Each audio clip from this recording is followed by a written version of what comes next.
Bismillah.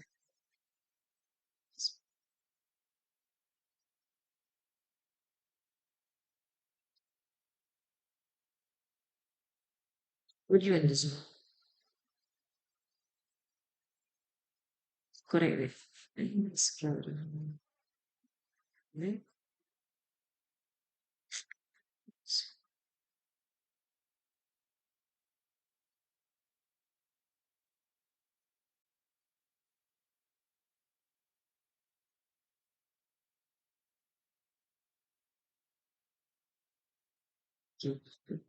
Bismillah ar-Rahman ar-Rahim. الحمد لله رب العالمين. اللهم صل وسلم على سيدنا محمد وعلى آله وصحبه في كل لحظة أبدا على نعم الله وأفضاله. اللهم آتنا من لدنك رحمة وعلمنا من لدنك علما. سبحانك لا علم لنا إلا ما علمتنا إنك أنت العليم الحكيم.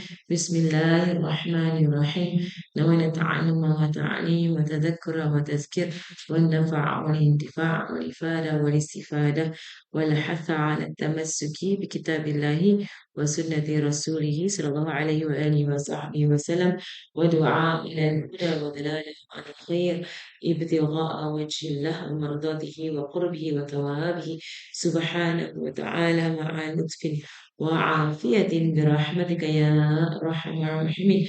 اللهم إنا نسألك علم لدني وبشر صافي الهني يا وهاب يا غني. اللهم إنا نسألك علم لدني وبشر صافي الهني يا وهاب يا غني. اللهم إنا نسألك علم لدني وبشر صافي الهني يا وهاب يا غني. اللهم صل وسلم على سيدنا محمد وعلى آله وصحبه وسلم. اللهم ألهمنا علما نفقه به أمرك ونواهيك وارزقنا فهم نعرف به كيف نناجيك يا أرحم الراحمين. اللهم إنا نسألك فهم النبيين وحفظ المرسلين وإلهام الملائكة المقربين في عافية يا أرحم الراحمين.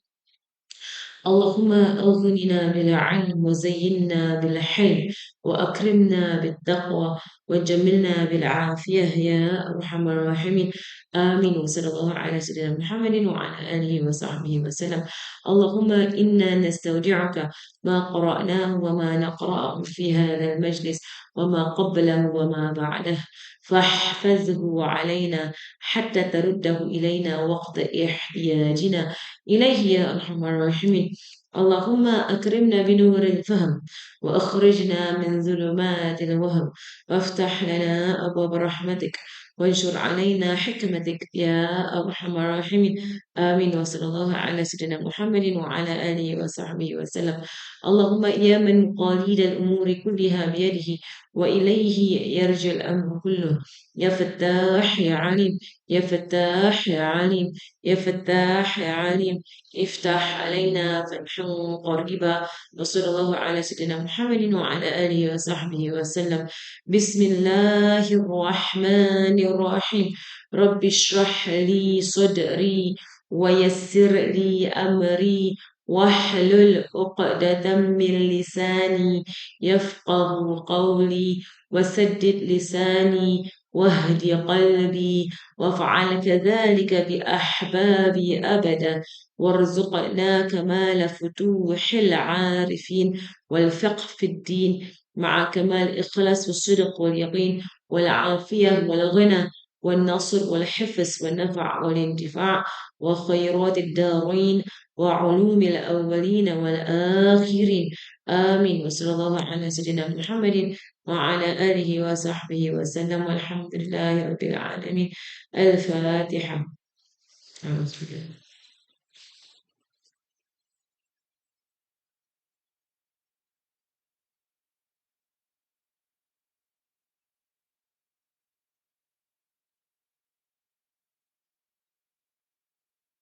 Alhamdulillah, Alhamdulillah, Alhamdulillah. Before we begin, we just recite first from the last part of Surah Ar-Rahman, inshallah, to be our last session, our conclusive session.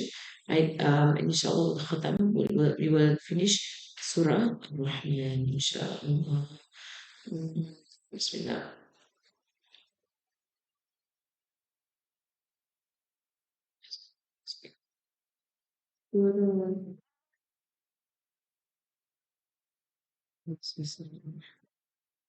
Vale. Okay.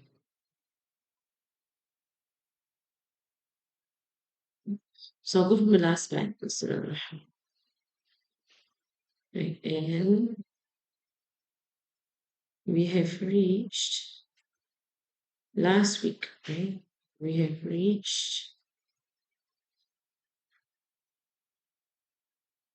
tamam. We have reached the second levels of Jannah, right? You spoke about the first part was before this, the surah speaks about the highest parts of Jannah, right? And then we come into the second parts of Jannah. And this is the second level, lah, as in not the highest, but after that, right? And that is to show the greatness of Jannah, that even the second level also itself, it's amazing, mashallah. Right, so I think we are here, we start from here. Yeah, but I think we've gone beyond that as well. Okay, but we just start from here. أعوذ بالله من الشيطان الرجيم ومن دونهما جنتان فبأي آلاء ربكما تكذبان مدهامتان فبأي آلاء ربكما تكذبان فيهما عينان نضاختان فبأي آلاء ربكما تكذبان فيهما فاكهة ونخل ورمان فبأي آلاء ربكما تكذبان فيهن خيرات حسان فبأي آلاء ربكما تكذبان حور مقصورات في الخيام فبأي آلاء ربكما تكذبان لم يطمثهن إنس قبلهم ولا جان فبأي آلاء ربكما تكذبان متكئين على رفرف خضر وعبقر حسان متكئين على رفرف خضر وعبقري حسان فبأي آلاء ربكما تكذبان تبارك اسم ربك ذي الجلال والإكرام صدق الله العلي العظيم قد بلغ نبي الكريم وفي الكريم ونحن على ذلك من الشاهدين والشاكرين والذاكرين والمؤمنين ويكون لنا حجة يوم القيامة وليس علينا. Alhamdulillah, Alhamdulillah, Alhamdulillah. Our Prophet Sallallahu Alaihi Wasallam has indeed spoken the truth, and inshallah we are of those who inshallah we are of those who are believers in this in the truth that has been sent through our Prophet Sallallahu Alaihi Wasallam from Allah Subhanahu wa Taala. And inshallah, may the Quran be a proof for us on the day of judgment and not against us. Right, so I'm just going to go a little bit back right here. Um, right, just to show right that just to recap right, what we had taken last week, right, and we're going to continue from there, and this will bring us to the very end of the surah, right. So before, prior to this, Allah subhanahu wa ta'ala does speak about the punishments, right, of the hellfire. Then he goes into the delights of the highest parts of Jannah, right. That is first, and now we are in the delights of the second level, right, of Jannah, and this is the verse that tells us that we are speaking about a second level in Jannah, right? And whether it's the first level or second level, right, it is Jannah, right? It is a billion times, more than this earth, right? Whatever we can experience of delights, right, in this earth, right? Jannah, we know, is a billion times, right? More than that, right? Better, right? And it's just like all these words is just for us to understand, right? But what it really truly is, we can never know. We can never know what it really truly is all about. Right, so here, right, so Allah says, وَمِن دُونِهِمَا جَنَّتَانِ, right, and below these two highest levels, right, these two highest Jannah are for those who fear the standing in front of Allah subhanahu wa ta'ala.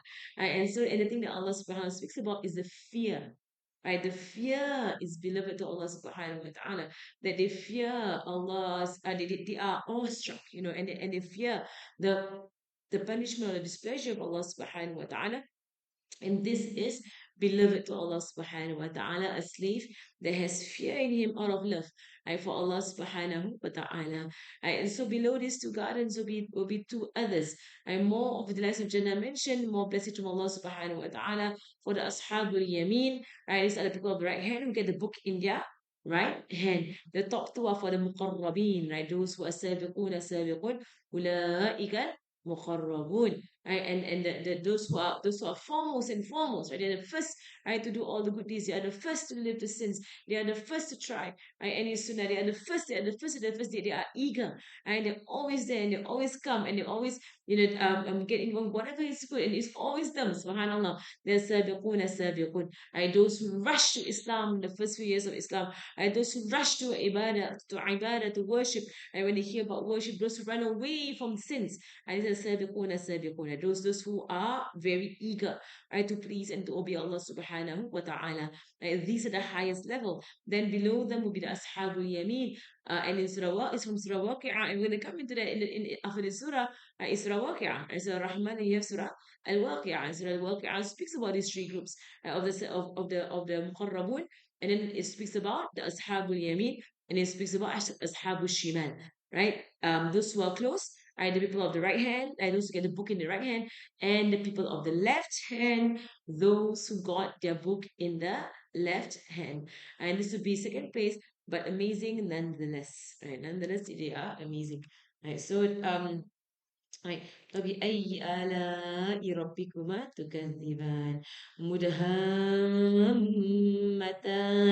Right. So dark green and luscious. Right, as compared to the previous Jannah, right, whereby Allah Subhanahu wa Taala, right, describes the previous Jannah, as beautiful. Right, Subhanallah. And here Allah describes them as dark green, and dark green is a sign of tranquility, a sign of peace, right? And the description here, right, tells us that it is that one of the greatest things of Jannah is the tranquility and the peace, right, that human beings will find in Jannah. And that is something that you cannot find on this earth except if you were to engage yourselves in deeds of Jannah. As if you truly want to find tranquility and you want to find peace on this earth, then you need to find your Jannah on this earth. And your Jannah on this earth is basically your ibadah. Right? Your zikr, your Quran, your salat, right? All of these things is your Jannah on this earth, right? Doing what is right, doing what is good, right? Doing what is righteous, right? All of this is your Jannah on this earth, right? So that is the only place where we can find tranquility and find peace, right? In Jannah. And whether you're on earth or in the next world, and the only place of tranquility and peace is Jannah. Right? So you're gonna find your Jannah here.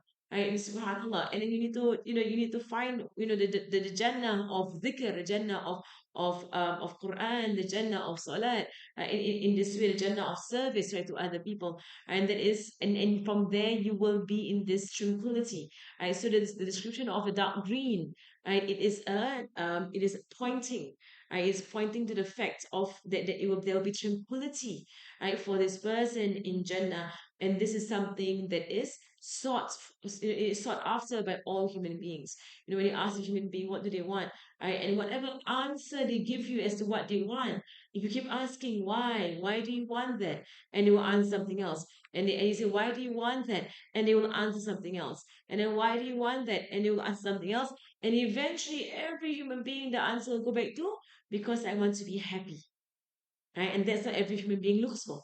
They look for happiness. Right? I want to be happy, and I want my loved ones to be happy. Right? I want for all of us to be happy. Right? And that is the ultimate goal of every human being. Right? Every human being, that's the ultimate goal. They want happiness. Right? And Allah subhanahu wa ta'ala has shown us what is happiness. Right? Because you can't have happiness if you're not tranquil.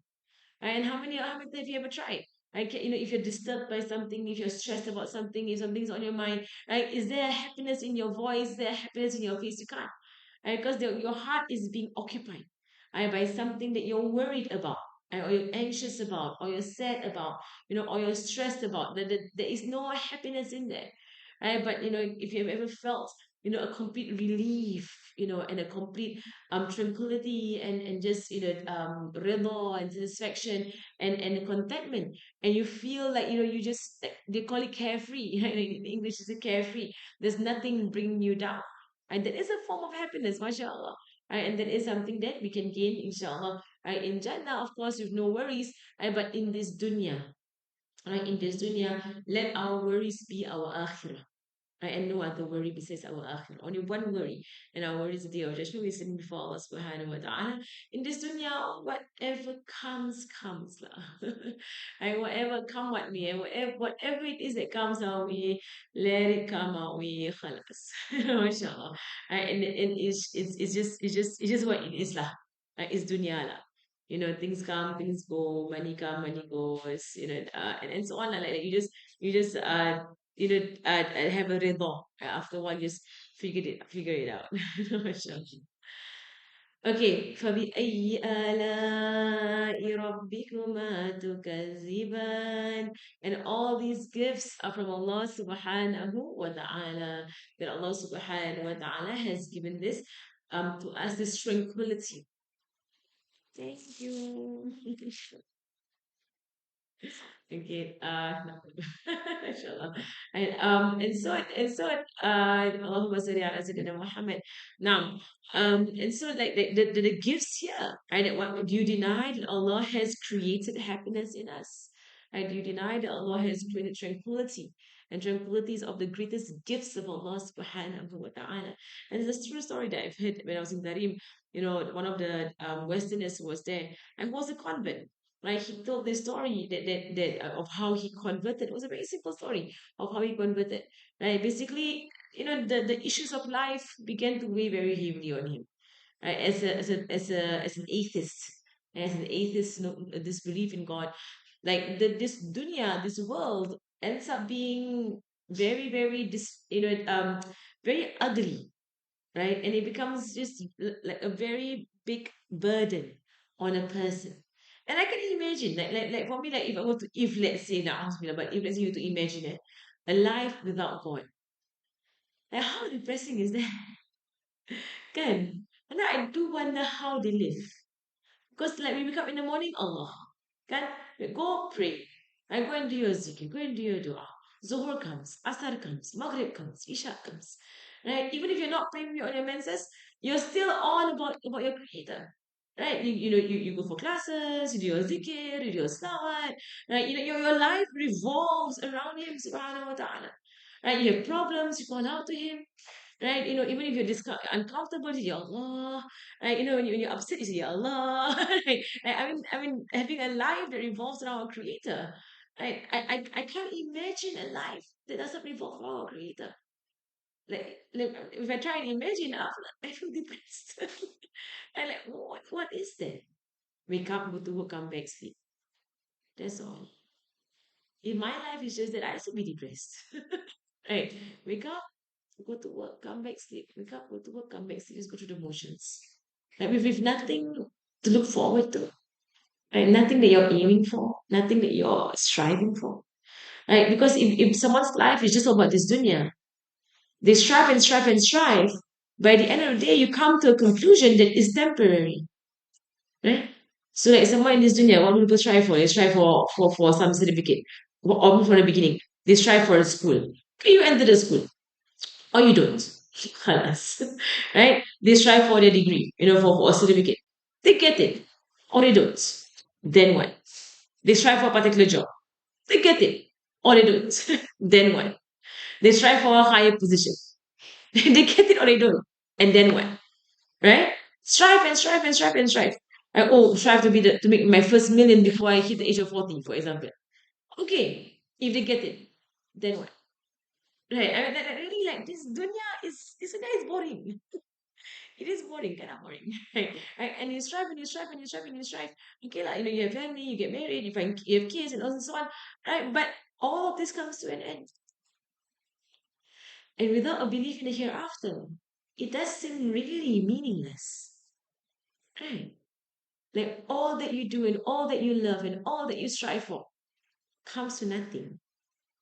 Can it be possible? So I don't know how, like, now to ever go into that situation, but I don't know how they live without this promise of eternity. Like for us, like we see that. We see our children, we see our parents, we see our spouses, we see our siblings, we see our family. We are looking to a life that's not here. We're looking forward to a life, right, whereby we will all be delighting on couches facing each other with no worry. Right? And happiness is what Allah is saying, that the delights that Allah has promised, right, in the highest place of Jannah. There is where my heart is looking at. And not like what's going to happen to me when I'm 60 or 70 or 80. Whether I'm alive or dead, I don't know. Right? But I'm not looking at that because that's not promised to me. Right? But what's told to me is the hereafter. And I hope it's on a Jannah side, not on another side, on the hellfire. That is what I'm looking forward to. Right? To be reunited with people who have passed on from before. Right? Your grandparents, your parents, those whom you have loved. That is where we're looking at. Right? So I really, like, you wonder how they live and how depressing it is to not believe in God. It must be very depressing. And how depressing it is to not believe in a hereafter. Life becomes completely meaningless. Right? If you think about it. And because there is an end to this. And something has an end to it, then what's the meaning in it? And you strive so hard for it to end and then die. You love someone so much for the love to disappear after that person dies or you die and then die. I mean, like, can that be? Right? It makes the entire perfect creation useless. Right? If it's going to end all there. Like, subhanAllah. So there are things I think that the scholars speak about and they think about. And then the mind can come to this. And the mind can say, which is why in Surah Al Imran, right? Those who lie, those who think about Allah in the creation of the heavens and earth, right, are signs for those who reflect. Right? Those who reflect deeply, those who think deeply, right? Those who stand and they sit and lie on their sides, right? And they think about Allah's creation and they say, "Ya Allah, you did not create all this for nothing. It's not possible. It's too perfect to be for nothing. And it's too perfect for us to die and be destroyed and die. Habis, finished. It's not possible. Not possible. Right? There is a creator called it is perfect. And because it is perfect, there's a reason, right, why it was created. So the very intellectual side of Islam. And it brings us to all these conclusions. So what are the favors of Allah do you deny? Allah gives you happiness, Allah gives you tranquility, Allah gives you love, Allah gives you mercy. And what is it that you deny? Like nothing, ya Allah, nothing. We don't deny, inshallah, you don't deny anything. And Allah says, فِيهِمَا عَيْنَانِ نَضَّاخَتَانِ. And in it are two gushing springs. Right? The higher Jannah, they say flowing. Flowing waters, flowing rivers. In this part of the Jannah, they say gushing springs. Right? Flowing is greater than gushing, because flowing is more tranquil. It all goes with tranquility and tranquility because human beings look for tranquility. This is the story I told halfway. So this person who came into Islam for a very simple reason. Right? So this person he tells a story now that he was an atheist, right? And eventually he comes to a conclusion as an atheist, this believer in God, that life is meaningless and depressing. And there's nothing else. There's nothing else to look forward to. Right? And this is why, la hawla wa la quwwata illa billah, right? In our society in the society of people who don't believe in God, that is how they end up doing all kinds of sins and doing all kinds of like getting bored with their life, right? And then seeking things out of the household that is sinful, right, on them because they're just bored. So they wanna like whatever they do like La hawla wa la quwwata illa billah. Like for us, we know, okay, Allah subhanahu wa ta'ala has placed limits and we stay in those limits. Right? As monotonous as life might be, right, we get through it, right? And it's just a few years and then inshallah we're out of this dunya. Right? Right? Allah says in the Quran that Allah subhanahu wa ta'ala says in the Quran, therefore surely we have created a human being in tiredness. A human being, you're meant to be tired. You're meant to be in work and toil and covet. I know in Arabic is covet. Right? And it's something that is just like you're meant to be lah. You're meant to be tired. And you're meant to be in toil. And so if you are tired, yeah, you're supposed to be tired. Allah put you in this dunya for you to strive. And in the Quran, Allah also says there are those who strive and their striving is wasted, right? It's wasted. They're striving so hard and work so hard in this dunya, but nothing for them in the akhirah. Yeah, wasted. Right? Day in and day out, working and working and working and working and working, and then nothing in the akhirah. So my husband he will say like last time at least people will say, oh, they work very hard, they get dunya, but they lose their akhirah. Right? In our zaman right now, people work so hard, no dunya, no akhirah. I always in debt, utang, you know what, utang, so all kinds of debt. And then at the same time, leave their prayers, leave their zikr, leave their classes, leave their Quran. Get what? Get a small house and still in debt. Still in debt. And then on the agama side, on the religion side, nothing. So no dunya and no akhirah and a lot of tiredness. And this is Allah says they are the worst of losers, Surah Kahfi. The worst of losers. They've lost both. At the end of Surah Kahfi, Allah mentions this. Right, mashallah, may Allah give us understanding so that we don't lose our akhirah. And we don't lose our akhirah no matter what. Okay. So فَبِأَيِّ آلَاءِ رَبِّكُمَا تُكَذِّبَانِ Then which of your Lord's favors do you both deny? The great drinks of Jannah, right? The rivers of Jannah, the springs of Jannah, the tranquility in Jannah, right? The waters in Jannah, right? All of this, right, for us to look forward to. Right, so and I still haven't finished my story. I keep going to other they come back. So basically, after and I remember I didn't finish the story. Right, so he says that so he found that life was depressing and monotonous, and meaningless. Lah. So he decided, since there's no such thing as God, and he didn't believe in God, right? So he decided since there is no such thing as God, and like it's just life. So why not just end it? Right? It's that he just saw no meaning. He's not depressed or anything. Right? But he just saw boring. He's got bored of it. Right? Very bored of life. Maybe he had no family, maybe he kind of like, Allah alam lah, like what it was. But you can imagine like someone is just like by themselves all the time. You can get depressed. You know. So he decided that okay, he's gonna end his life. Right? Not for any other reason except that he's just done lah. He's done with his life. And he wants to get out of and he wants to end it, right? So he was on his way, and this just happened I think in America or something, like in the West lah. So he was on his way to a cliff. He's gonna jump off the cliff and enter into the ocean below, right? A way to end his life. So he was on his way there to the cliff when Allah caused that for this person, right, to notice two young men who were cycling past, right?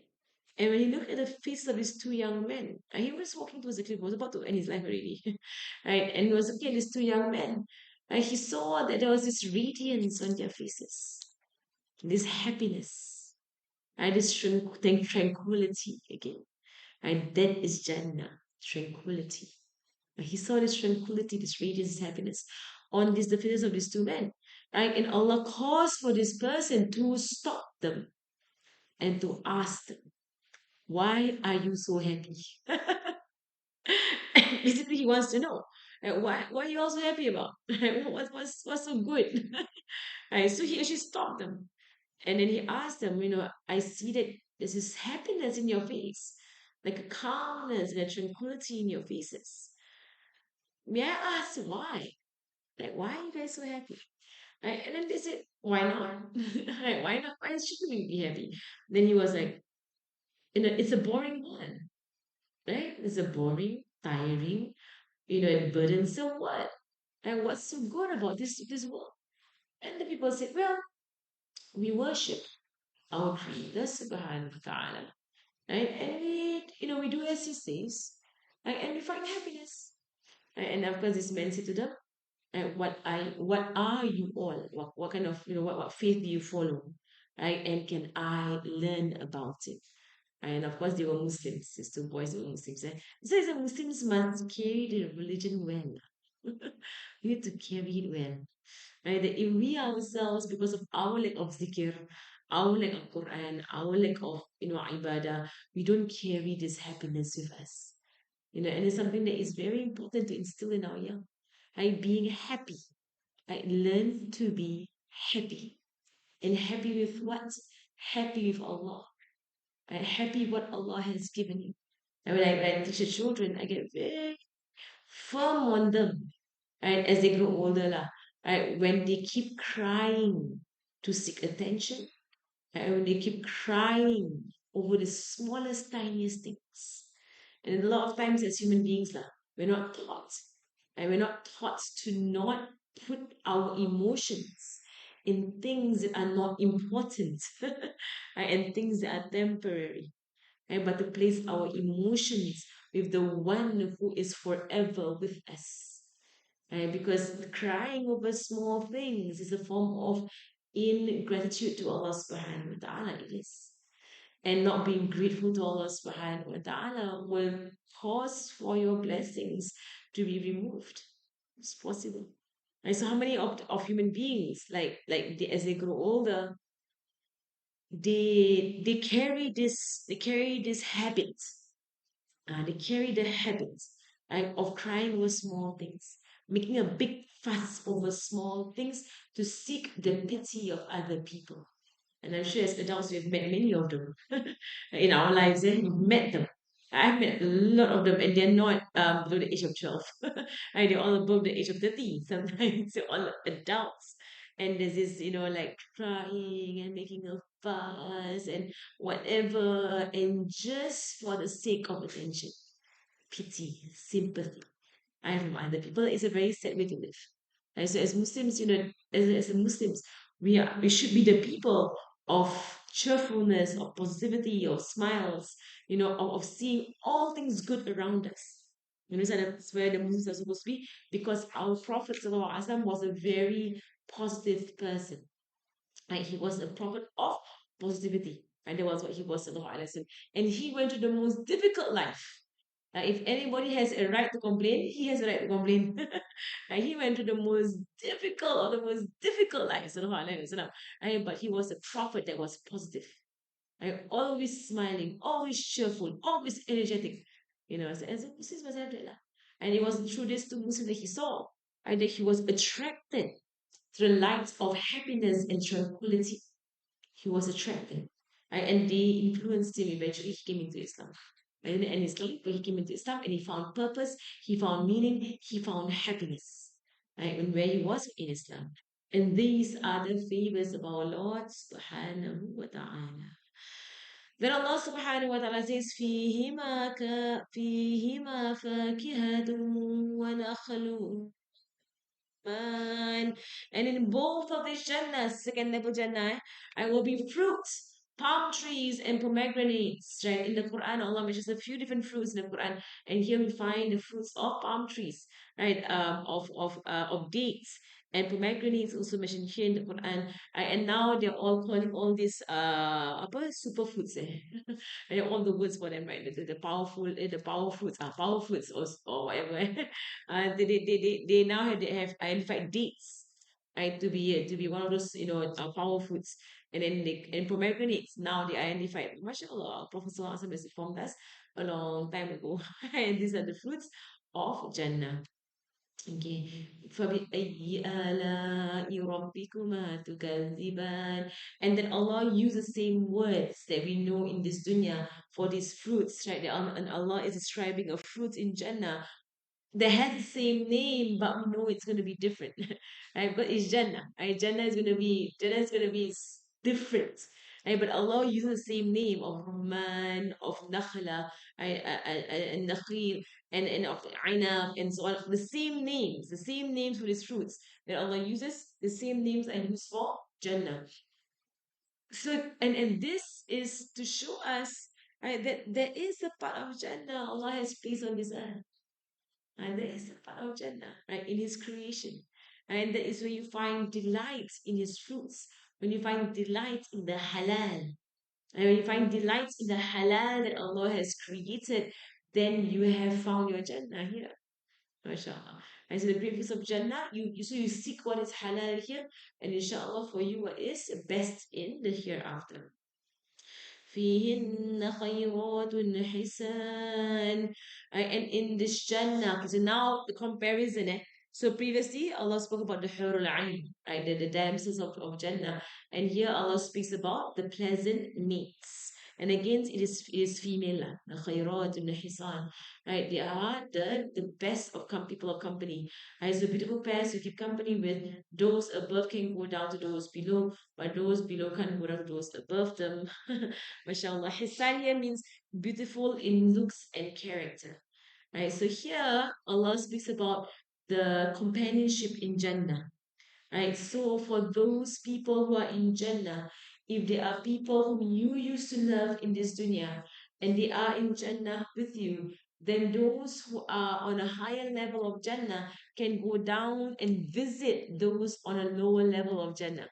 Right? But those on a lower level cannot go up and visit those on a higher level. And what can happen is that those on a higher level can intercede and ask for the one lower to be brought higher and lifted.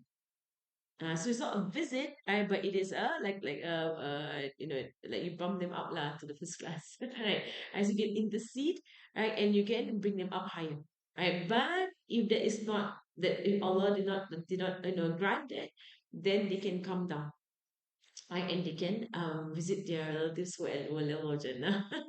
They always imagine like how it will be, like because Jannahs are like the different levels of Jannah is beyond our understanding. Like this entire universe, this entire universe compared to the first Jannah, right? It is like a ring tossed in a desert in a hadith.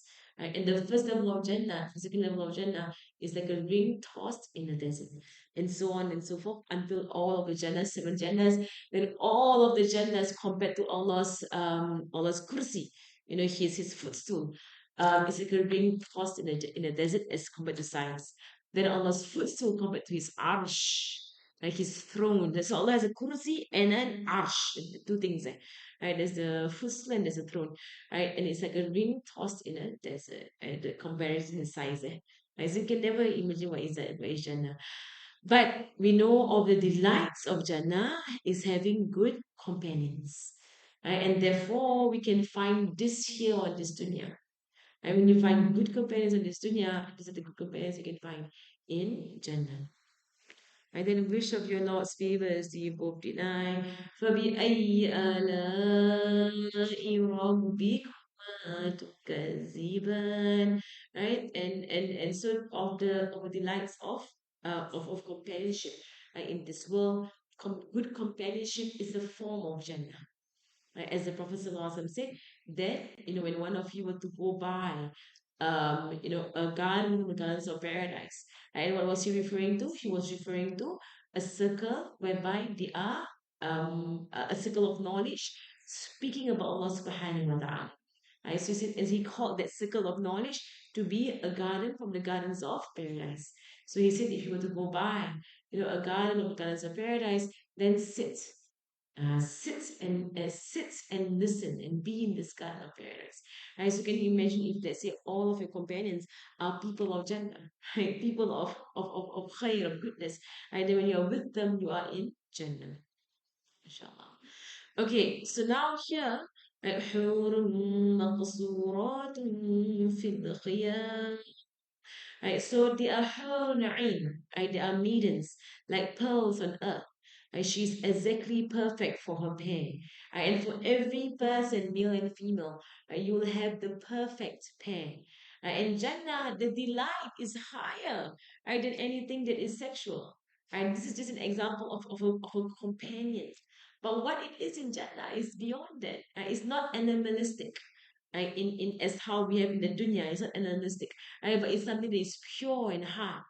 Right? And if anyone has ever, if anyone has ever loved an individual, right, you will know from this our holy experience that to love someone for pure love is far more delightful than to have any form of sexual relations with that person. Right? To love someone for pure love. Right? Just to love someone, whether it's your parent, or whether it's your children, or whether it's your spouse, or whether it's your friend, whoever it is, to love. Right? And in Islam, obviously they are different. Right? Obviously. In our dunya, we try and mix the entire thing up. Right? And it's they try and blur love and lust. Whereas we know, obviously, They are not the same. Right? Lust is lust, love is love. Full stop. Right? They have nothing to do with each other. There's nothing to do with each other. Right? Love is something that is pure. Right? Now, in our own country, when they try to put campaign for their apa the they want their lust lah, and they were campaigning for their lust. And they were holding all the signs of saying that it's all love. No, if you look at what they were campaigning for, they're basically asking for sexual relations. Full stop. They're not asking for the freedom to love. They're asking for the freedom to lust. And then when their signs are all about love, because love is beautiful and love is pure. So they're disguising their ugliness and their filth behind the purity of love. Right? So in Jannah, what you'll be experiencing, you'll be the highest forms of love. Right? And in Jannah, and love in this dunya here, when you have love for the Prophet ﷺ, you have love for the family of the Prophet ﷺ, you have love for Allah subhanahu wa ta'ala, you have love for the righteous, you have love for the for the awliya and the ulama, you have love for these people. That is Jannah right there. Right there. If you ever experienced love for those who are righteous, right there is Jannah. That's why, and it'll bring you to them. Right, so this creations in Jannah, right, Allah describes them as beautiful. Right, but the beauty here is something that is a delight. Right, that comes with the delight of love. So cover in Jannah is light, and light can show even more. And the light on Nabi Adam covered him in Jannah, but the mistake that he did caused him to lose that light. And so the clothing in Jannah is light. The clothing in Jannah is light. Of course, in the Quran, Allah has described the clothing to be green silk, right, in Jannah. But then again, to the understanding of human beings, whatever's our understanding, right? Because if I would describe to you that it's light, you're like, huh? How is it light? Like, what does it mean?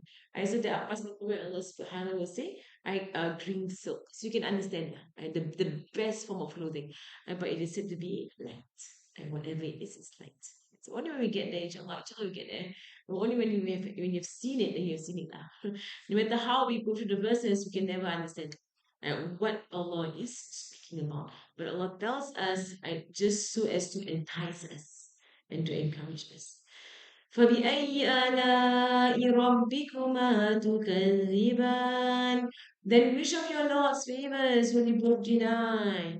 The beautiful companions and the resting places, how amazing the gifts.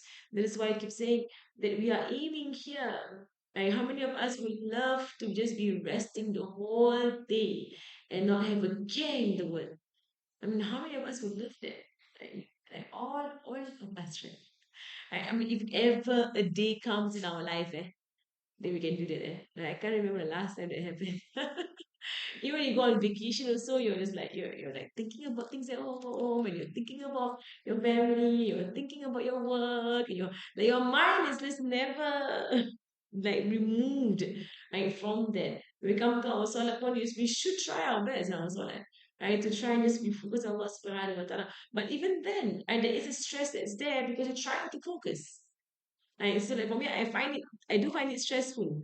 That I'm trying to focus, trying to focus, trying to focus, and my mind keeps drifting here and there. You focus and you focus and you focus, then you drift, you focus and you focus and you focus, and then end up you astaghfirullah, astaghfirullah.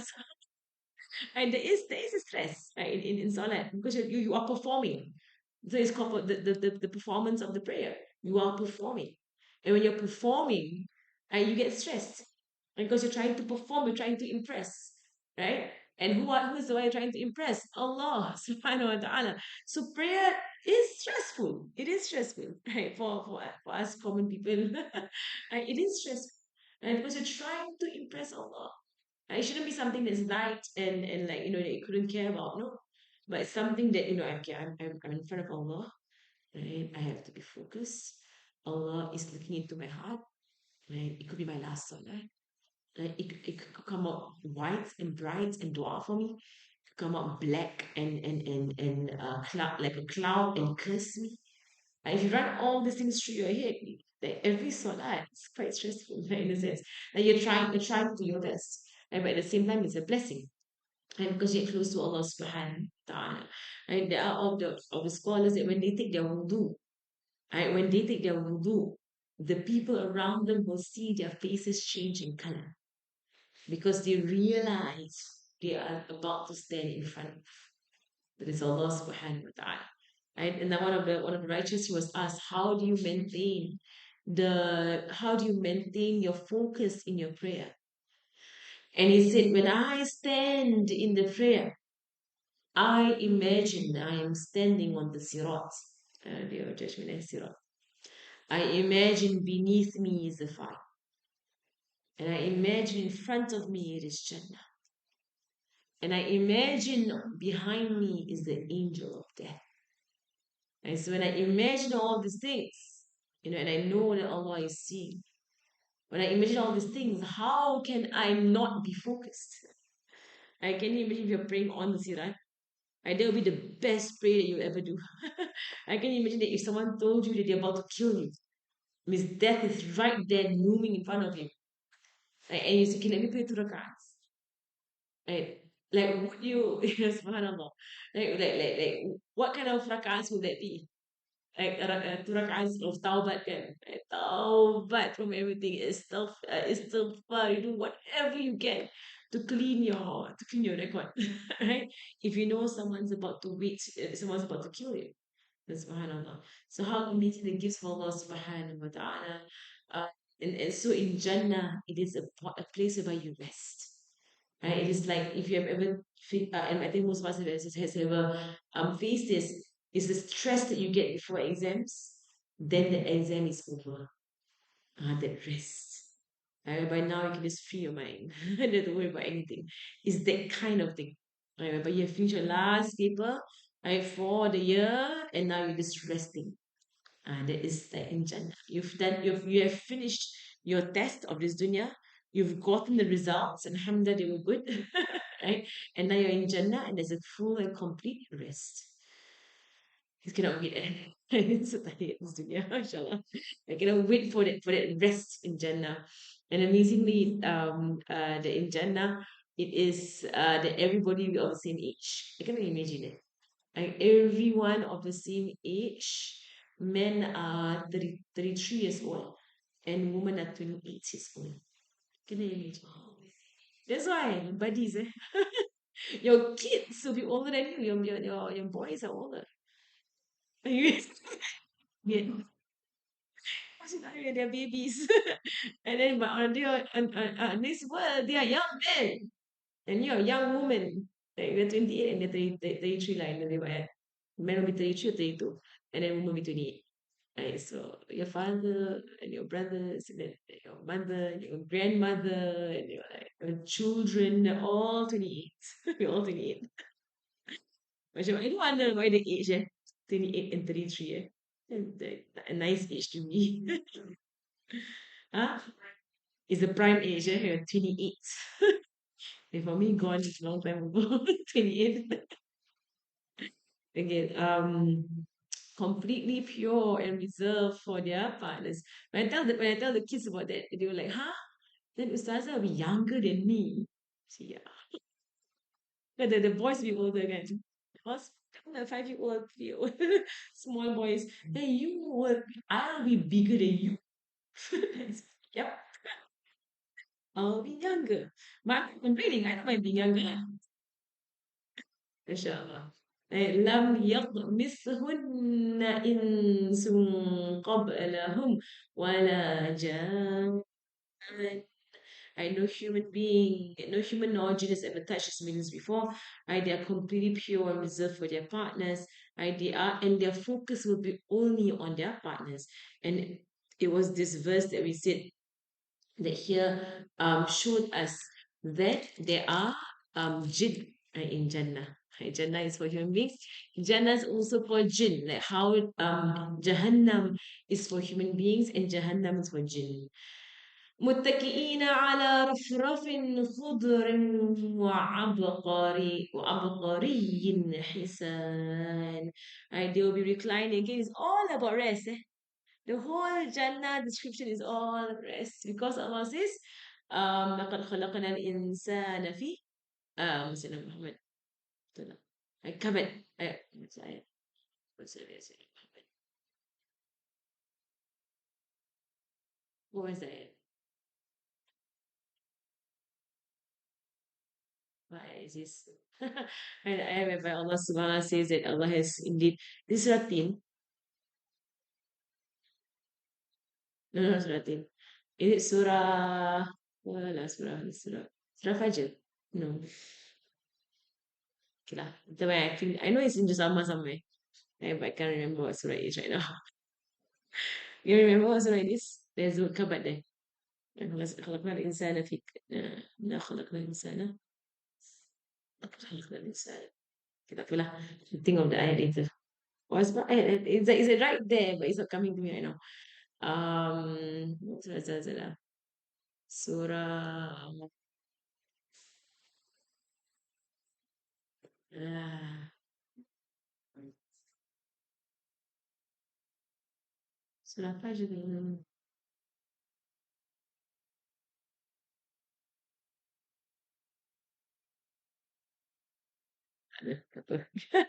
Later you figure it out. Okay, because right now it's not coming. Um, okay lah, okay, fine. Allah Subhanahu wa Taala says that Allah has created human being in toil. I feel like it's right there, but it's not coming to me.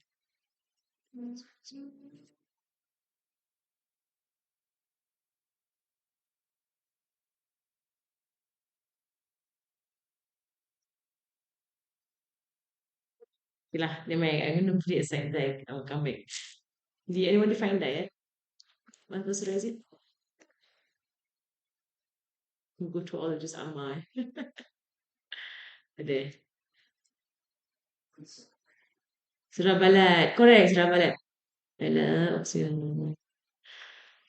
لقد خلقنا الإنسان في كبد أيحسب أن لن يقدر عليه أحد يقول أهلكت مالا لبدا تمام سورة كبد سورة بلد سورة بلد الله سبحانه وتعالى says لا أقسم بهذا البلد وأنت حل بهذا البلد ووالد وما ولد لقد خلقنا إنسان في كبد. Right? Allah says that indeed Allah has created the human being in tiredness. And it's beautiful because Surah Balad is all about Mecca. Surah Balad is always this is all by Mecca. And Mecca, the city that is sacred. لا أقسم بهذا البلد. Allah said, indeed, Allah takes it off by this city, by the city of Mecca. أنت حل بهذا البلد. And you, O Muhammad, you are permitted for this city of Mecca, and there's entire tafsir about it, about Surah Balad. Right? Allah says, لَقَدْ خَلَقْنَا الْإِنسَانَ فِي كَبَدٍ. The human being, they are tired. Right? And then inshallah, and here in Jannah, Allah keeps speaking about rest. Rest and rest and rest. Muttaqi'in, reclining. Ala rifrafin. Rifraf, right, will be green, will be cushions. Khudrin, green. Again, the color matters. And one thing we're going to change all our homes to green. Make all our couches green lah, make our beds green lah. I wonder how that will affect us. If there is everywhere you go is green, this Allah keeps speaking about green. Very interesting, mashallah. وعبقري عبقري will be carpets. And it's all forms of softness, all forms of luxury. So the color green has secrets behind it because otherwise Allah would not mention the color. But in the Quran, the color green is specified over and over again. There's something about the color green. MashaAllah. One of the scholars mentioned before, right, that green is the center of the spectrum. Right? So when you have the color spectrum, right, your middle color is green. Right? So not too extreme on one end and not too extreme on the other end. Like red, orange, yellow, and then you have green, then you have blue, indigo, violet. Right? So these are the extreme colors, and then you have the middle color that is green. I said, oh, alam, how green affects our soul. But we should, we should explore this about the color green because Allah points to it a lot. So maybe have a like if you have a musalla or a library, then maybe have the carpet dark green, like a darker color, like dark green. Then the walls are light green. So it's refreshing. And maybe like, and if all you know, whenever anyone comes in there, they feel tranquil. And they feel calm. With the green in there. Of course, we know as human beings, when we do go out to nature, we find the calmness in the green. You find the calmness in the grass that is there. So all high grade men are called abqari. Abqari is in Arabic that refers to high grade men, and it is because they are always associated with splendid carpets. Because carpet is a sign of affluence. It's a sign of affluence. Even in our zaman, right? The more fine someone's carpets are in their homes, right? The more lush, the thick, right? The soft ones. You go to Arab Street, you see how much carpets are. Like carpets can be very expensive, like, especially those that are hand woven, like carpets. So even in time of Rasulullah, it was definitely very expensive. Only the rich had carpets. And for us, because of factory, like we all have all kinds of carpets, but it's all like factory made. And so they are cheaper, but still expensive. MashaAllah.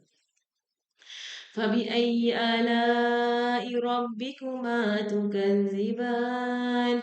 Then which of your Lord's favors will you both deny? And here is the verse said 31 times in this surah. And what great gifts that Allah subhanahu wa ta'ala has given us. And it is said that if someone were to recite just this ayat, فَبِأَيِّ آلَاءِ رَبِّكُمَا تُكَذِّبَانِ, and they have any problems in their life, inshallah, Allah will, by Allah's love for this ayat, Allah will rectify and whatever is the issue, right? So to recite فَبِأَيِّ آلَاءِ, because the whole surah has 31 times 31 times of this ayat, فَبِأَيِّ آلَاءِ رَبِّكُمَا تُكَذِّبَانِ. And you say, Ya Allah, there is no blessing that I am denying, but it is all as perfect as Allah subhanahu wa ta'ala has created. Right, and the last ayat in this surah that we finished a bit earlier today, but we can go through again now. We can do a revision towards the end of the few lot of minutes there. تبارك اسم ربك ذي الجلال والإكرام. Blessed is the name of your Lord, full of majesty and honor. تبارك اسم ربك. How perfect, how blessed, how powerful, the strong and the gentle names of Allah subhanahu wa ta'ala. The strong name is Jalal, right? Jalal will be majesty, the strong and powerful name. Ikram is honor, and Ikram is a soft and gentle name. Right? Allah has strong and powerful names. Allah has soft and gentle names, right? So that we know how to approach Allah subhanahu wa ta'ala. When you go by His strong and powerful names, there is fear, right? That is in our hearts, that we strength in our hearts. If you go by the soft and gentle names, right, there is love and attachment and softness and closeness to Allah subhanahu wa ta'ala. It is the honoring of Allah subhanahu wa ta'ala. It is the honor of Allah subhanahu wa ta'ala is to honor the fair king, the memorizer of the Quran, who is not negligent of it nor transgressing it. Okay, there is a hadith, right? There is a hadith. So is it Tabaraka ismu rabbika dhil jalali wal ikram? Right? There is a hadith where Rasul said that in honoring Allah subhanahu wa ta'ala, and of the ways in which a person honors Allah subhanahu wa ta'ala is when they honor a fair king. Right? Because Allah is the fairest of kings. Right? Allah is the most just of kings. So if you're under a ruler that is fair, that is just, and you honor that ruler, that is a way of honoring Allah subhanahu wa ta'ala in the hadith. And if you know of someone who memorized the Quran, and this person is not negligent of the Quran nor transgressing the Quran, and you honor this person because of their memorization of the Quran, and that they are people who stand by the Quran and they implement the Quran, and you honor them because of that, that means that you are honoring Allah subhanahu wa ta'ala, as in this hadith. And in another hadith, Rasulullah said, indeed, the price of Allah is expensive. Indeed, the price of Allah is Jannah. It's the hadith also. Allah's price is Jannah. So Allah is really describing to us His Jannah. And He described the highest Jannah. And to get there, it is the fear Allah subhanahu wa ta'ala, He described a lesser Jannah, a lower Jannah, and probably a lesser fear. Lah. That brings a person there to lesser Jannah. Right? So, but understand that when if this world is tiring and this world is difficult, it is meant to be. I always remind yourself of this hadith that Allah says the price of Allah is expensive. Inna sadallahi ghalib. The hadith Allah says, Inna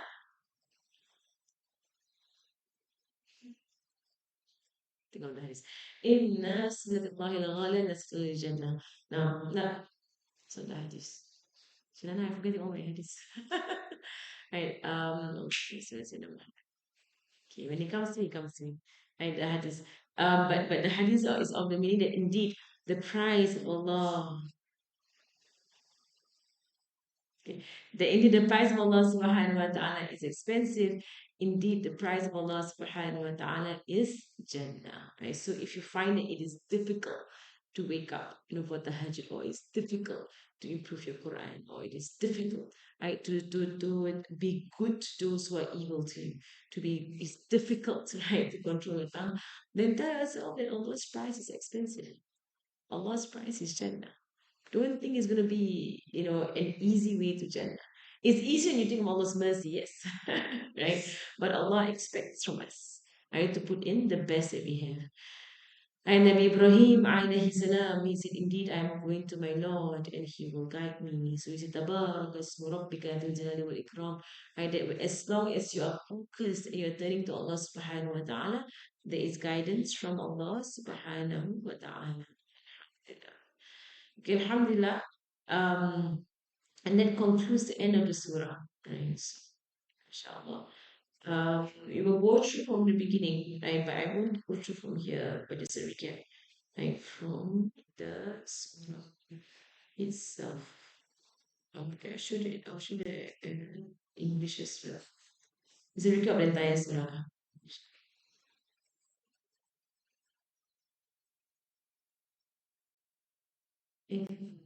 No. Okay. Okay. Alright, so Allah subhanahu so let's recap of the surah first. Then we can take questions lah. Any questions whatsoever. And so Allah subhanahu wa ta'ala begins by His most beautiful name. And we spoke in depth about this name. It is the only surah that begins with the name of Allah subhanahu wa ta'ala. Right? If you don't count Surah Fatiha, Surah Fatiha, Alhamdulillah, Surah Bismillah, by the name of Allah. But then again, also it does not begin with Allah. Right? Ayatul Kursi begins with the name of Allah. Allahu la ilaha illa huwal hayyul qayyum. Right? That's ayat. It's not surah. That is ayat. Right? So Ar-Rahman begins with a name of Allah subhanahu wa ta'ala. And of all the names of Allah subhanahu wa ta'ala, it begins with the most merciful. Right? And this is something, and we say Surah Ar-Rahman is a commentary on the word Ar-Rahman in Surah Al-Fatiha. The whole Surah Al-Rahman is a commentary on the word Al-Rahman in Surah Al-Fatiha because Surah Al-Fatiha it is a summary of the entire Quran. And the entire Quran is commentary on Surah Fatiha. The whole Quran is commentary on Surah Fatiha. So when you finish this commentary on the whole Quran, and that is when you will finish commentary of Surah Fatiha. And so tafsir of Surah Fatiha is never ending. Because the tafsir of Surah Fatiha is tafsir of the entire Quran. MashaAllah. And it's on Ar-Rahman. What happened to the I did change myself. Okay. And then Allah speaks about His mercy. The first thing He speaks about is knowledge. Right? And what knowledge? Knowledge of the Quran. Then the second thing He speaks about is creation. Creation of what? Of the human being. And Allah created the human being for the human being to be good. Right? To do as what Allah has commanded the human being. The human being is different from the angels because the angels have no choice. So what the angels do, you would not actually be, you won't be calling it something that is, um, it is good. These are all good things that angels does, yes, but you won't say admirable. You won't say admirable, right? Because when you admire someone, right, that means they did something on their own accord, right? I say that if example, if you have a child, one cleans their room at their own accord. Right? They wake up in the morning, make their bed, they clean their room, and they come out. And they're all dressed, they're bathed, all dressed, mashallah. You say, and miracle, mashallah. And miracle. They did everything themselves. As opposed to another child, but you drag them through it. I make them make their bed, you make them clean their toys, you make them go and bathe, you make them change. The child did the same thing as the first child, but we call that child admirable. No, let go force you on everything. It's not. It's why as human beings we appreciate initiative. Because initiative is admirable. And that you think about it and you do it without being told. Inshallah. But there's the thing about human beings and angels. Like angels, they have no choice but to obey. They have no choice but to obey. Human beings have a choice. Right? And that is why also we don't call animals cruel. And we can call shaitan cruel, and human beings who are shaitan, they are cruel, right? Because they did it by choice, right? Animals are not called cruel. If a tiger kills a deer, you don't call the tiger evil, right? A tiger is being a tiger. It was created to do that. So you don't say the tiger is being evil. But if a human being goes around killing all the deers, you say evil, right? Evil. Because chose something bad to do. The animals don't do bad things. Mashallah. And last time there was the case whereby someone went into the apa tiger ke lion's enclosure at the zoo. And the tiger or the lion, the guy will tengok lion lah, went to hit in Singapore kan, in Singapore. And they hit the guy and killed the guy kan. Found some guys. And then they shot the animal. Right? And then there was someone who was commenting like saying that why is the tiger being punished for behaving as what a tiger is supposed to behave? The human being is the problem. Why the human being do something that a human being is not supposed to do? So human being should be shot. Problem is, we can tranquilize a human being. This is the problematic one. Because the tiger is the animal, and the tiger gets tranquilized, it even gets killed. Because the tiger did not do anything. The tiger is just being a tiger. MashaAllah. And that's why, our scholars would say that people want to blame the kafir for doing what they do and they want to pollute the world or destroy the world, right? Then they say, well, the kafir is doing what kafirs do. Why are the Muslims following? Right? Muslims do what Muslims are supposed to do. You be a Muslim. I don't go around blaming the kafir. They're being kafir. Right? Allah has told us all about them in the Quran. The Yahudi, those who plot and they plan and they whatever to destroy. They are doing what Allah has described them to do. They're doing it. And Allah has described the believers. And who are the believers? But the believers are not being what they're supposed to be. That's not. All is on us. The blame is on us. Subhanallah. Um, so Allah taught the human being and Allah taught them speech. And this is how the human being delivers knowledge by speech. And that is what differentiates us from animals. Right? So animals do not actually communicate with one another. They don't communicate in the way we do. There's no conversation going on. Right? Animals make sounds to warn, right, to attract, right, to bring attention. They make sounds like alarm bells. Right? But animals don't actually discuss, right, or converse. Right? We are the ones who converse. We sit down, we have a conversation. Animals don't look at animals lah. Right? They're making a sound. Gitu. And that's all they do. Because they want something. And that's how this making sounds to communicate what they want. But there's a conversation going on. Think you're conversing with your cat. You meow, they meow, you meow, they meow, you meow, they meow. There's no conversation going on. It's just that the cat is called, they're just responding to your sounds. But if Allah wants to, Allah allows the animal to converse. Allah allows the and there are stories of the animal conversing, like the story of Sayyidina, I think was Abu Darda, if I'm not wrong. Abu Darda, right, who Now, right, who the wolf spoke to him. Right, the story of, I think it was him, right, whereby the wolf took his sheep, and he was shepherding. It was before he became a Muslim, and he was shepherding, and the wolf came, and the wolf stole his one of his goats. So he ran after the wolf.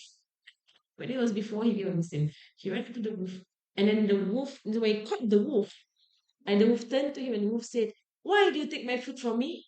Spoke in Arabic. And why do you take my food from me? Allah has given me this food. It is mine. Right? And then he said, "This is amazing. Talking more. Talking is amazing." And the wolf said, "You know what's more amazing? That in Makkah there's a prophet." The wolf bilang, in Makkah there's a prophet, and you're not following him. That's more amazing. So he went to Makkah and he found Rasulullah, he became Muslim. Setuju je. Yang dakwah dia is the wolf. The wolf called him into Islam. Mashallah. But then again, but it's all like rare cases lah, right? Whereby animals speak to human beings. Like the camel that spoke to Rasulullah sallallahu alaihi wasallam and complained to Rasulullah sallallahu alaihi wasallam about his master, right? That abuses him. Right? And there's some call for the master of the camel. Right, and then the gazelle that spoke to Rasulullah SAW and told him about the gazelle's babies, right, inside the cave. All stories whereby the animals spoke, right, to Rasulullah SAW, but animals generally don't talk. Right, they have their work lah on this earth. Human beings are the ones that talk regularly. To think about it, eh? Ever go a day whereby you don't talk to anybody? And now on our phones already, our talking goes on. There's continuous talking on the phone, mashallah. And by texting lah. Now it's going to texting, mashallah. Ya Allah, Ya Allah. And then Allah speaks about the creation. And now He speaks the creation, about the sun and the moon and timing, and about the stars and the trees, and about the sky, right? And about the balance, and about the scales of goodness and evil that Allah has placed. And on it's not on it's on a human being to maintain the scales and to respect the scales and do not transgress over the scales. Then Allah goes back into the creation of the earth and about the plants and about and here we see again, right, the dates the date stalks when we speak about it later on in Jannah. Allah speaks about it in Jannah, right, and the plants and the green and the husks, and then comes the first ayah. فَبِأَيِّ آلَاءِ رَبِّكُمَا تُكَذِّبَانِ. And so you see this ayah of فَبِأَيِّ آلَاءِ رَبِّكُمَا فَبِأَيِّ آلَاءِ رَبِّكُمَا تُكَذِّبَانِ. After all that description of this dunya, one time Allah mentions فَبِأَيِّ آلَاءِ رَبِّكُمَا تُكَذِّبَانِ, with the descriptions of Jannah and also hellfire. Every single ayat come up. أي فبأي آلاء ربكما تكذبان. It's just mashallah. Right? That dunya, the whole thing, right, is one thing. Right? Be grateful for what you have and don't complain. Right? Jannah, every single tiny thing. Right? This is all what has been prepared for you. So what else do you want? And then Allah created human being. Allah speaks about the creation of human being, the creation of jinn. Right? And then so Allah created both of them because the surah addresses both. And this surah is a proof that Rasulullah was sent to both. Right? To both human being and to jinn. Right? And in Surah Jinn, of course, it's another proof. Right? Rasulullah was sent also to the jinn, to the to the jinn. Okay, right, and then Allah gives us more things to reflect on the easts and the wests, and of His creation, of the waters, and it's all to prepare us for a talk about Jannah. And because of the of the delights of this earth and of the waters on this earth and of the corals and the pearls on this earth, so you understand all these things now, then it comes into the words of Jannah, about the sales, about travel, right? About goods, about about the delights of this earth, right? And it comes down into everything will be destroyed. So all you have, in happiness, all you have is Allah subhanahu wa ta'ala. Then Allah brings about the judgment, and then it goes into the judgment of it, right? And then it goes into the questioning, then the hellfire. It's very fast, eh? It's no problem. And the Quran has this pattern all the time. This pattern appears in the Quran all the time. Dunya, dunya, dunya, dunya, dunya, dunya. What are you doing? And who is Allah? Everything we destroy, day of judgment. Talk about day of judgment. Day of judgment, then hellfire. And then Allah ends it. And a lot of surahs have the same pattern. Because that's how human beings think. Right? So then this is all Jahannam, eh? Right? The day of judgment, day of judgment, day of judgment, day of judgment, right? And then the hellfire of them being seized and being destroyed, right? And this is the hellfire that will destroy all of them. And then comes the discussion of the highest Jannah, and we went through all of it the past few weeks, and then the second Jannah. The second Jannah will come later on. Right? And then Allah subhanahu wa ta'ala ends off the surah, right, by declaring the blessedness of Allah's name, and Allah is the one of majesty, and Allah is the one of honor instead. MashaAllah. And so it's a very clearly structured surah, MashaAllah. And all many surahs in the Quran have this structure, right, in this way. Okay, Alhamdulillah. Okay, are there any questions or not? No.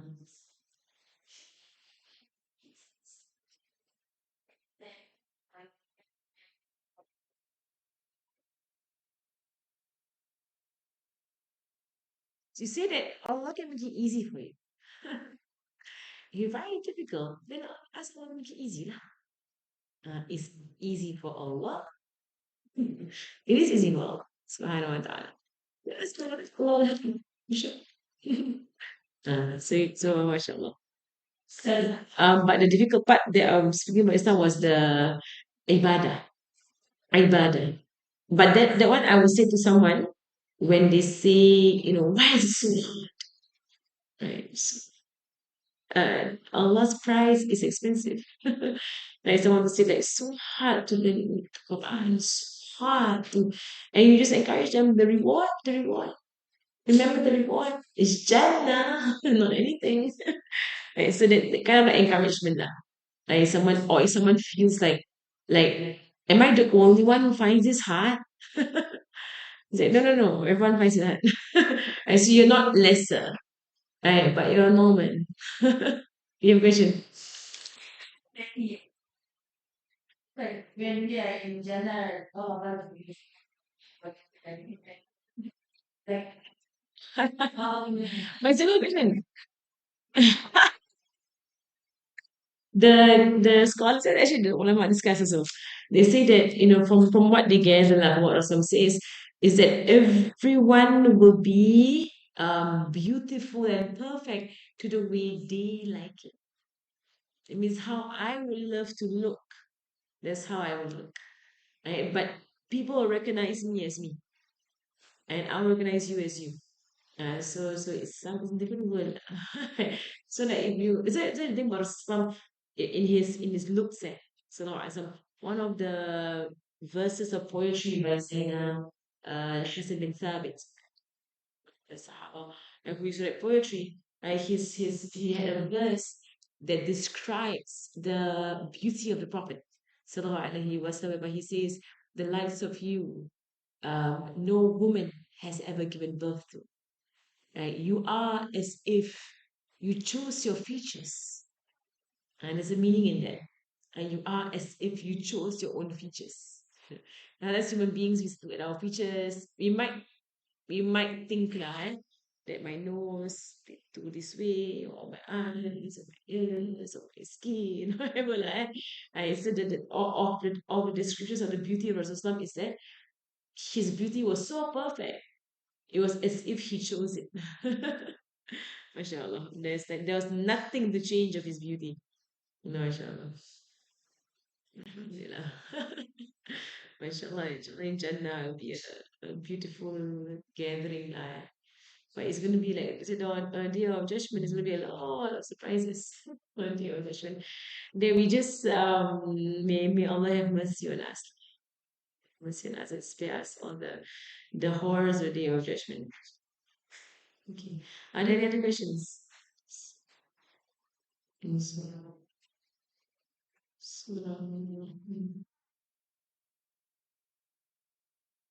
online, any other questions? Other questions?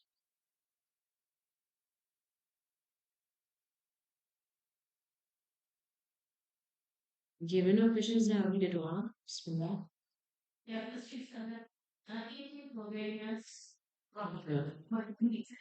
More than one year so this Surah Yusuf. Inshallah. Yeah, 2 years inshallah. 2 years. So next Thursday, inshallah, I haven't sent out yet, but then I'm planning a maulid at my house. So if you want to come Thursday night. So if you're free lah, datang lah. Okay, inshallah. But it's mainly macam like to avoid people from coming to the airport. Because Friday is my flight, and then I'm bringing a big room. I'm bringing a big group. So I don't want that macam people all come. Okay, I don't know if people how people will come. So I'm having a maulid just so that people can see me and I can see them as well. So that is like the airport. I want it to be smooth. I don't want macam banyak orang. I don't want. Yeah, and then like macam big commotion and like apa I tak suka lah all these like big gatherings at the airport. Macam attract attention. So like I prefer just have it at home. Then airport just like for family. Family go there. Because sometimes like when I go off and my students come, then I feel macam very torn. That I want to be my family and like students are all there kan. Like, so macam like and just hanging around, just like sitting there. So I think easier one match days. Kita.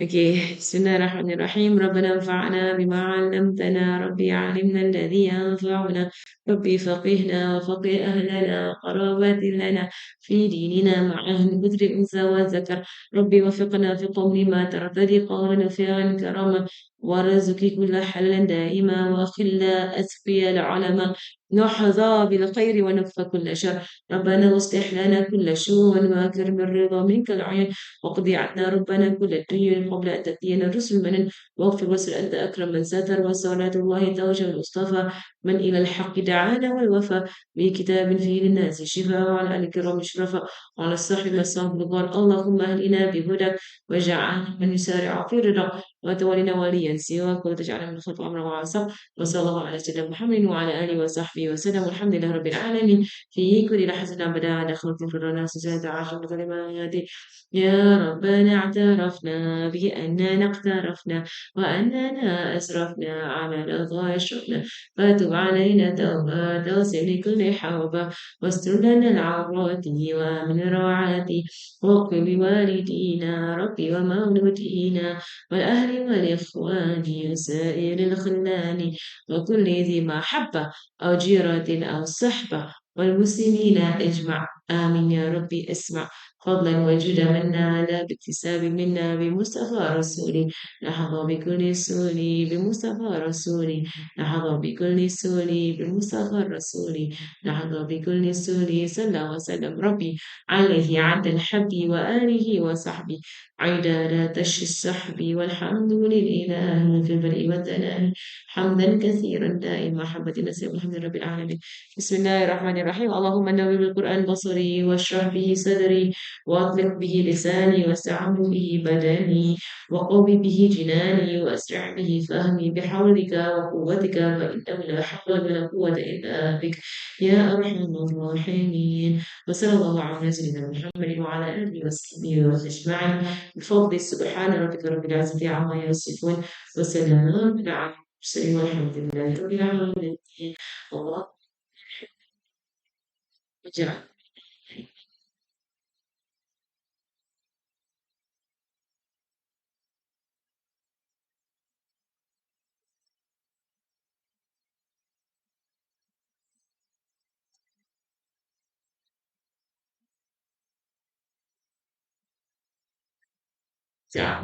حجة يا رب العالمين آمين الفاتحة أن الله يرزقنا العلم النافع والعلم الإخلاص والمستعين ودلال الهدى ويسر بقوله محمد صلى الله عليه وسلم وإلى أرواح من المشركين والزاوية الحب على الوداع وأغفر النبي محمد صلى الله عليه وسلم الفاتحة.